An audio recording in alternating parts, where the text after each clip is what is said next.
আগামী ৫ থেকে ১০ বছর সময় আমাদের এই রাজনীতি বড় অশান্ত থাকবে, উথাল-পাথাল হবে। বারবার ক্ষমতার পট পরিবর্তন হবে। নতুন, নতুন মুখ আসবে। এবং এখন যে পরিস্থিতি আপনি দেখছেন, যেটা শেখ হাসিনা জমানার চেয়ে খারাপ, আর আগামীতে যে পরিস্থিতি আপনি দেখবেন, যেটা বর্তমান জমানার চেয়ে খারাপ, এটাই আমার দৃষ্টিতে একটা রাজনৈতিক হিসাব। দুর্বল সরকারের যে আসলে কিছুই করতে পারবে না।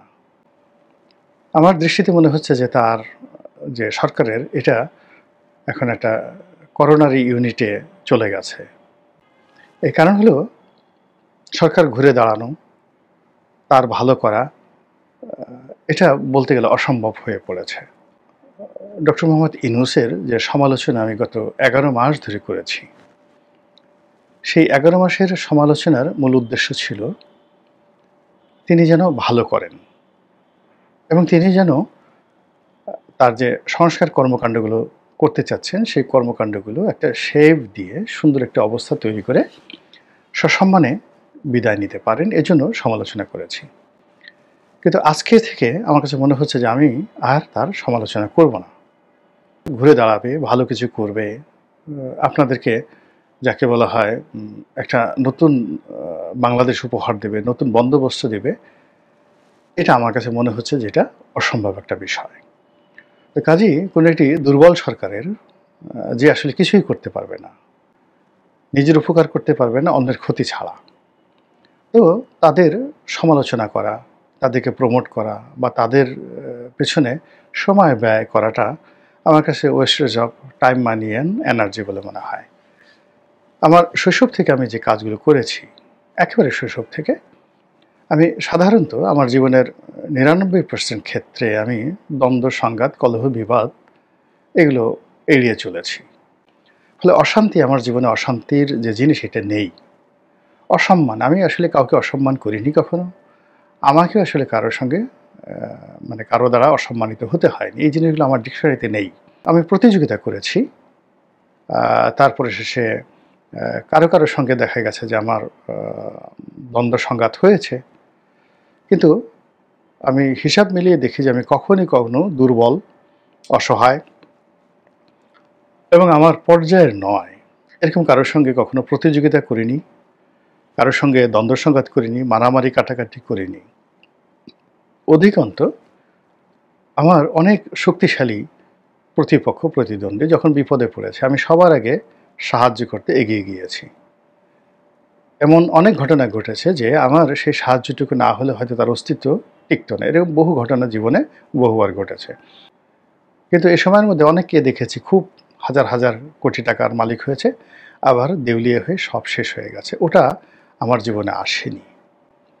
তো এই কারণে কি হলো যে যতক্ষণ পর্যন্ত আমি ডক্টর মোহাম্মদ ইউনূসকে একজন সম্ভাবনাময় মানুষ মনে করেছি, তারপরে তার কাছে অনেক কিছু আশা করেছি, তার সরকারের একটা ভবিষ্যৎ দেখেছি, আমি ততদিন পর্যন্ত সমালোচনা করেছি। কিন্তু আজ থেকে আমি আর তার সমালোচনা করব না এবং আজ থেকে আমি যেটা বলার চেষ্টা করব সেটা হলো যে এই সরকার চলে যাওয়ার পরে আমাদের দেশে সম্ভাব্য কী পরিণতি হতে পারে সেই জিনিসগুলো বলব এবং একই সঙ্গে ইউনূস সরকারের জমানাতে ভালো যে জিনিসগুলো ছিল সেই জিনিসগুলো যেটা আগামীতে আমরা স্মরণ করব তার চলে যাওয়ার পরে, সেই বিষয়গুলো আপনাদেরকে বলব।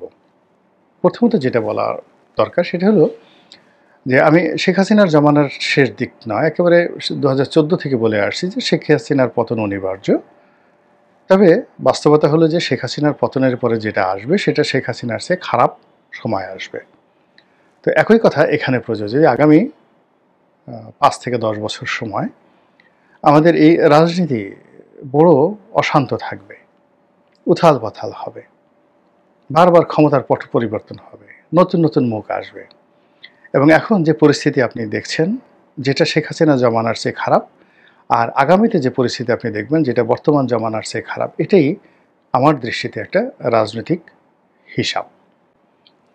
এখন এই যে ডক্টর মোহাম্মদ ইউনূস চলে যাবেন, কীভাবে যাবেন, কখন যাবেন এটা আল্লাহ জানেন, কিন্তু তাকে যেতে হবে।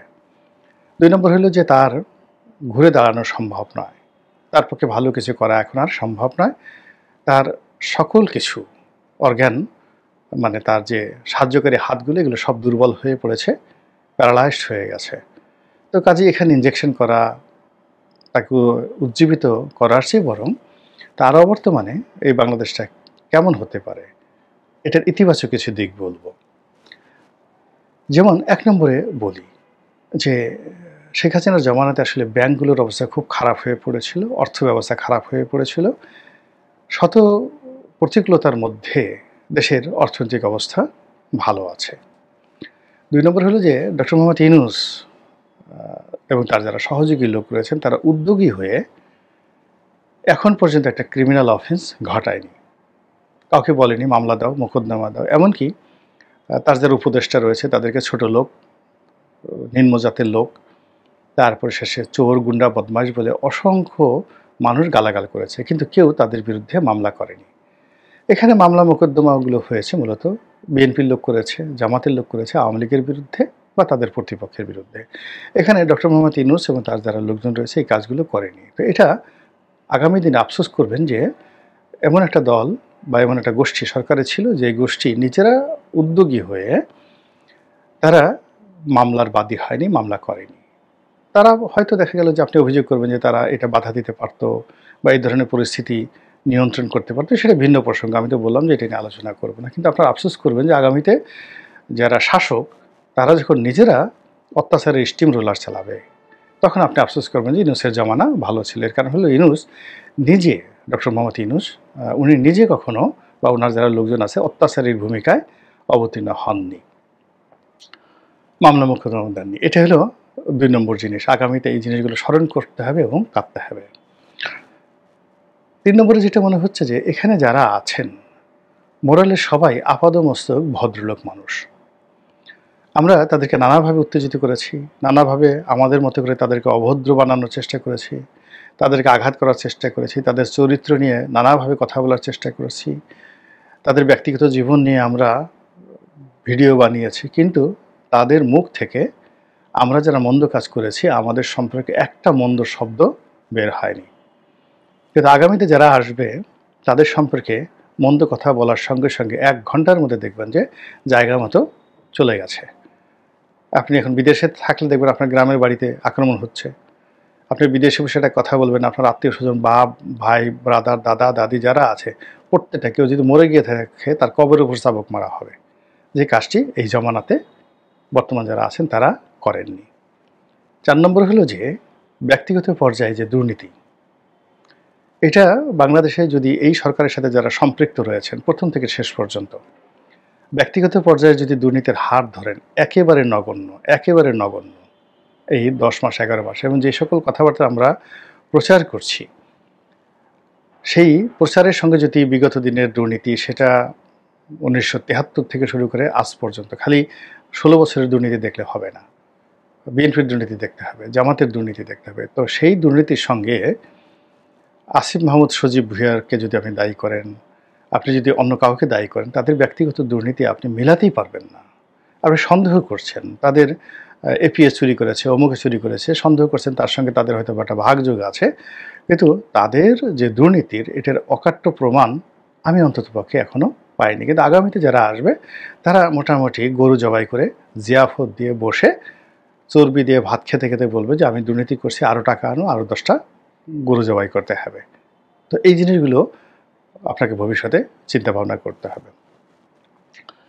এরপরে হলো যে প্রশাসন, বিচার বিভাগ ম্যানিপুলেশন করা। এখন ম্যানিপুলেশন হচ্ছে, কিন্তু এখানে ডক্টর মোহাম্মদ ইউনূস বাধা দিচ্ছেন না বা নিউট্রাল রাখতে পারছেন না, কিন্তু তিনি নিজে কোনো হাইকোর্টের বিচারককে হুমকি দেওয়া, নিম্ন আদালতের কোনো বিচারককে আমি ইউনূস সাহেব বলছি বা আমি অমুক বলছি, এই কথা সরকারের পক্ষ থেকে কেউ করা হচ্ছে না। এখানে যে যার শক্তি আছে, পেশি শক্তি আছে, সেই অনুযায়ী তারা সব কিছু বগল দাবা করে নিয়েছে, থানা, পুলিশ, প্রশাসন সব কিছু। কিন্তু সরকারের কর্তা ব্যক্তি যারা আছে তারা প্রশাসনকে ম্যানিপুলেট করছে না, কিন্তু আগামীতে এই জিনিসগুলো থাকবে না। এরপরে ৬ নম্বর হলো যে এখানে যারা আছেন অন অ্যাভারেজে তাদের সবারই শিক্ষা দীক্ষার মান, এটা নৈতিক শিক্ষা বলবো না, প্রাতিষ্ঠানিক যে শিক্ষার মান সর্বোচ্চ পর্যায়ের। এটা একটা রাজনৈতিক সরকারের কল্পনাই করা যায় না। ফলে তাদের সব কিছুর মধ্যেই আপনি শিক্ষা দীক্ষার একটা অভিব্যক্তি দেখতে পাবেন, যেটা আগামীতে আপনি দেখতে পাবেন না। আর সবার শেষে হলো এখানে যারা আছেন তারা কেউ বাই বর্ন ক্রিমিনাল নন।